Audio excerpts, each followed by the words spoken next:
օրեր առաջ մայրաթոռում էինք։ Հանդիպում էինք խնդրել հասկանալու համար ինչ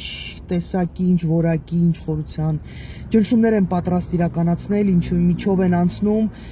քահանաները, հոգևորականները առհասարակ։ Պատկերը իրականում շատ տխուր է, որովհետև պետական չինովնիկները տարբեր ռանգի ներառյալ ազգային անվտանգության ծառայության ներկայացուցիչները գալիս են հոգևորականներին, այսպես ասած, համոզելու, դավանափոխ լինելու, Նիկոլ Փաշինյանի ստեղծած նոր շարժման միանալու, բայց նաև մյուս կողմից շատ ուրախություն կար մեջներս, որտեվ բարձվում է այն պատկերը, որ մենք ունեինք գլխում, այդպես չի, հա, բարձվում է ոչ բոլոր հոգևորականներն են ոչ արժանի, հոգևորականին ոչ արժանի կյանքով ապրել, հետևաբար շանտաժի թեմա չունեն իրանց վրա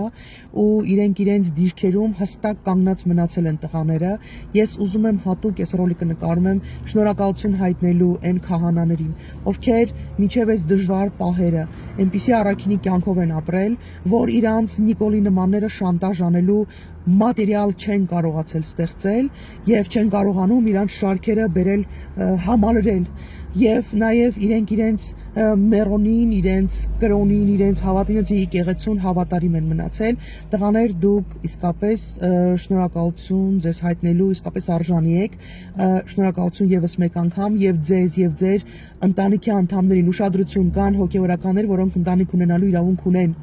ու պատկերացրեք, թե ինչ ապրումներ են ունենում այդ մարդիկ, երբ որ գիշերվա 1000-ին գալիս են այդ մարդկանց դուռը ծեծում են, դուրս են կանչում, տենց զրույցների էլի ռազմորկեք էլի Նիկոլի պատվերները կատարելու համար են գալի։ Ինչ ապրումներ են ունենում այդ մարդկանց, այդ քահանաների, այդ հոգևորականների ծնողները, կանայք, երեխաները, ինչ վիճակի մեջ են հայտնվում։ Ապրեք տղաներ, դուք արժանի զավակներն եք ձեր ազգի, ձեր եկեղեցու, իմ սատարումը ձեզ։ Շնորհակալություն։